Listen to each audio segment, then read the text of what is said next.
अऊज़ु बिल्लाहि मिनश्शैतानिर्रजीम बिस्मिल्लाहिर्रहमानिर्रहीम अल्लाहुम्मा सल्ली अला मुहम्मदिन व अला आलि मुहम्मद कमा सल्लैता अला इब्राहीम व अला आलि इब्राहीम इन्नका हमीदुम मजीद अल्लाहुम्मा बारिक अला मुहम्मदिन व अला आलि मुहम्मद कमा बारकता अला इब्राहीम व अला आलि इब्राहीम इन्नका हमीदुम मजीद रब इश्रह ली सदरी व यस्सिर ली अमरी वहलुल उक़दतम मिन लिसानी यफ़क़हू क़ौली रब्बना ज़िदना इल्मा या मुक़ल्लिबुल क़ुलूब सब्बित क़ल्बी अला दीनिक आमीन।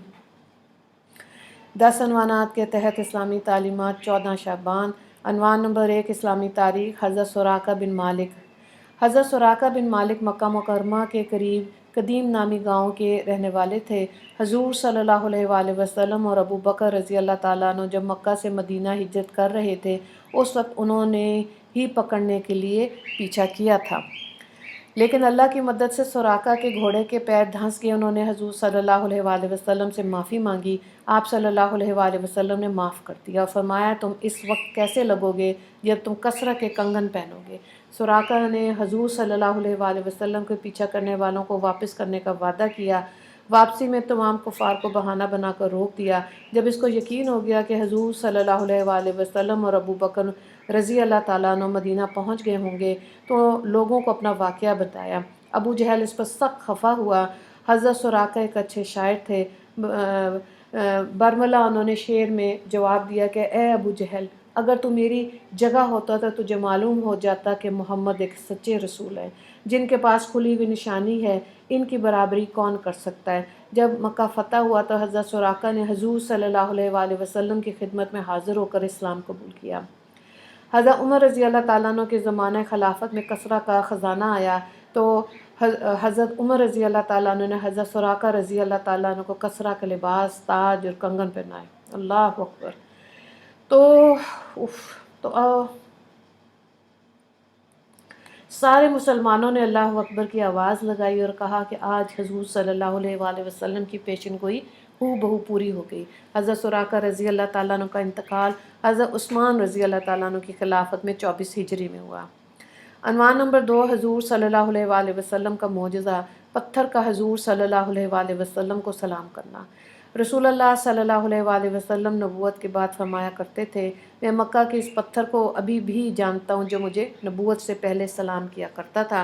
मुस्लिम की रवायत हज़रत जाबिर बिन समरा रज़ी अल्लाह ताला अन्हु उसके रावी हैं।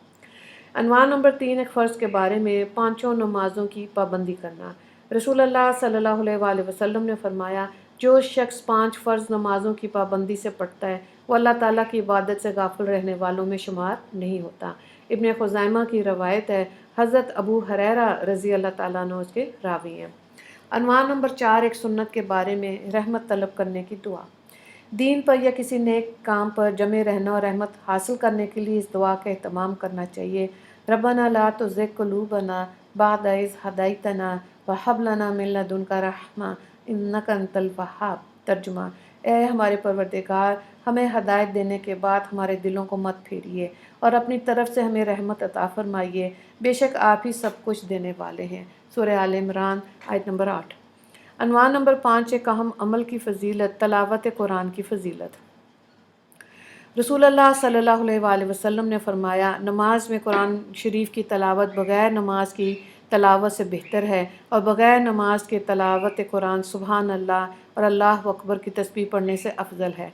सुबहान अल्लाह और अल्लाह अकबर की तस्बीह सदक़े से अफजल है और सदका रोज़े से अफजल है और रोज़ा जहन्नम से बचने की ढाल है। मिशकात की रवायत है। हज़रत आयशा रज़ी अल्लाह ताला अन्हा इसकी रावियाँ हैं। अनवान नंबर 6 गुनाह के बारे में हराम चीज़ों का बयान।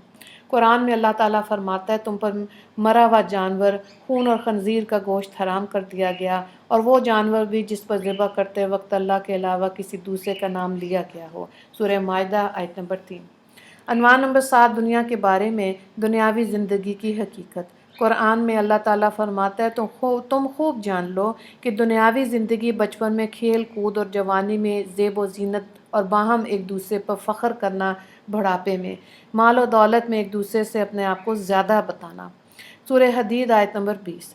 अनवान नंबर 8 आखिरत के बारे में जन्नत की इमारत। रसूलुल्लाह सल्लल्लाहु अलैहि वसल्लम ने फरमाया, جنت کی عمارت ایک اینٹ چاندی کی ہے اور ایک اینٹ سونے کی، اور اس کا گارا خالص مشک کا ہے، اور ان کی کنکریاں موتی اور یاقوت ہیں، اور اس کی مٹی زعفران ہے۔